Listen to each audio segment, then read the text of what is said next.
আসসালামু আলাইকুম প্রিয় দর্শক, সবাই কেমন আছেন? চলে আসলাম আজ সোমবার 22 জুন, আগামীকাল মঙ্গলবার 23 জুন এইমাত্র পাওয়া মেঘ বৃষ্টি, কালবৈশাখী, শিলাবৃষ্টি, ঘূর্ণিঝড় এবং ভারী থেকে অতি ভারী বৃষ্টিপাতের আবহাওয়ার সংবাদ নিয়ে। আজ ভোর সকাল থেকে সারা দেশের বেশিরভাগ জেলায় আকাশ মেঘাচ্ছন্ন। দেশের দক্ষিণ উপকূলীয় দুয়াক এলাকায়, উত্তরাঞ্চলের কিছু কিছু এলাকায় বজ্রসহ বিক্ষিপ্ত আকারে বৃষ্টিপাত হতে দেখা গেছে।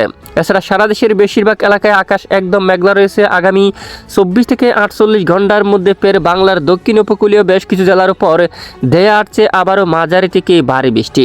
ভারী বৃষ্টির কারণে দেশের কিছু কিছু এলাকায় তৈরি হতে পারে জলবদ্ধতা। এদিকে বঙ্গোপসাগরের সক্রিয় মৌসুমী বায়ুর প্রভাবে উত্তাল হতে পারে বঙ্গোপসাগর, যার প্রভাবে উপকূলবর্তী জেলাগুলোর উপর ঘন্টায় 40 কিলোমিটার বেগে দমকা বাতাস প্রবাহিত হতে পারে। এছাড়া আজ রাতের মধ্যে ঢাকা, খুলনা, বরিশাল, চট্টগ্রাম, রাজশাহী, রংপুর, ময়মনসিংহ ও সিলেট বিভাগের অধিকাংশ এলাকায় আকাশ মেঘাচ্ছন্ন, সঙ্গে কিছু কিছু এলাকায় অস্থায়ী দমকা জোড়া হওয়া সহ ঘন্টায় 40 থেকে 50 কিলোমিটার বেগে বিক্ষিপ্ত বজ্রবিদ্যুৎ সহ বৃষ্টিপাতের সম্ভাবনা রয়েছে।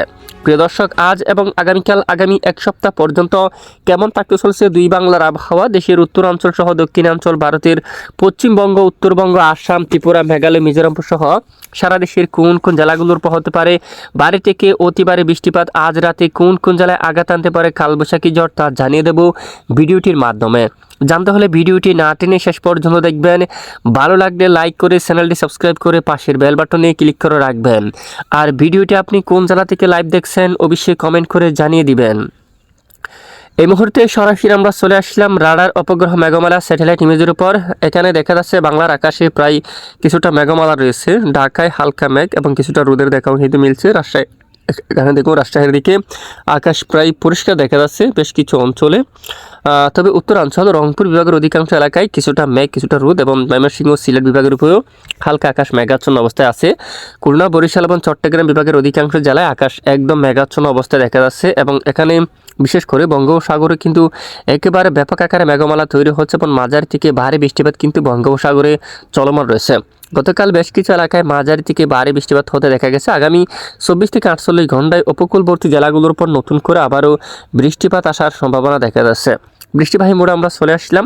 বিশেষ করে আগামীকাল মঙ্গলবার 23 জুন কোন কোন জেলার আবহাওয়া কেমন থাকবে? আবহাওয়ার ইউরোপিয়ান পূর্বাভাস মডেল অনুযায়ী দেখা যাচ্ছে এখানে বঙ্গোপসাগরে একেবারে উত্তর বঙ্গোপসাগরে প্রবল আকারে সক্রিয় হয়ে উঠতে পারে মেঘবৃষ্টি। এখানে টেকনাফ থেকে শুরু করে কক্সবাজার, ওখিয়া, চানমার্টিন, চকরিয়া সহ কুতুবদিয়া, দুয়াক এলাকায় বিক্ষিপ্ত আকারে বজ্রসহ হালকা মাঝারি ধরনের বৃষ্টিপাত হওয়ার সম্ভাবনা থাকবে এবং মহেশখালী, তারপর এখানে টেকনাফ, তারপর এখানে বেশ কয়েকটি অঞ্চলে মাঝারি থেকে কিছুটা ভারী বৃষ্টিপাত হওয়ার সম্ভাবনা থাকবে। এরপরে দেখুন এখানে কিছু কিছু এলাকায় বজ্রসহ বৃষ্টিপাত হতে পারে এবং খুলনা বিভাগের কিছু কিছু এলাকায় ঢাকা, তারপর এদিকে রয়েছে মেহেরপুর, শাইলকুপা, পাবনা, তারপর সিরাজগঞ্জ, এছাড়া সরিষাবাড়ি, ময়মনসিংহ, বাঘমারা সহ এই এলাকার দিকে লাখাই এবং মৌলভীবাজার সহ এখানে অধিকাংশ এলাকায় বজ্রসহ হালকা থেকে মাঝারি ধরনের বৃষ্টিপাত হওয়ার সম্ভাবনা থাকবে।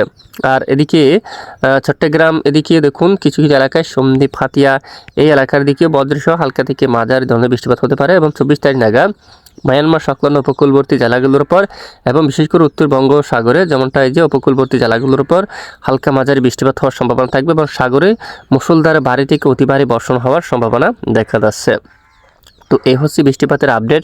এরপরে বৃহস্পতিবার 25 জুন নাগাদ সিলেট বিভাগের কিছু কিছু এলাকায় বিক্ষিপ্ত বৃষ্টিপাত হতে পারে। মূলত সারা দেশ জুড়ে বৃষ্টিপাত হওয়ার সম্ভাবনা খুবই কম।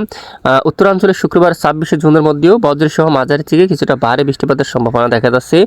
তখন কিন্তু বিশম্বাপুর, চাতকবাজার, সিলেট, ফেনারবাগ, নেত্রকোনা, বাঘমারা এই অঞ্চলের দিকে মাঝারি থেকে ভারী বৃষ্টিপাত হতে পারে। রংপুর, সাইদপুর এবং পীরগঞ্জ এই অঞ্চলের দিকেও মাঝারি থেকে ভারী বৃষ্টিপাত হওয়ার সম্ভাবনা রয়েছে। এ হচ্ছে মূলত বৃষ্টিপাতের পূর্বাভাস। আর ইতিমধ্যে আমরা চলে যাব আবহাওয়ার কোনো সতর্কবার্তা রয়েছে কিনা। বিশেষ করে পশ্চিমবঙ্গের আবহাওয়ার আপডেট থেকে কোনো সতর্কবার্তা কিন্তু দেওয়া হয়নি।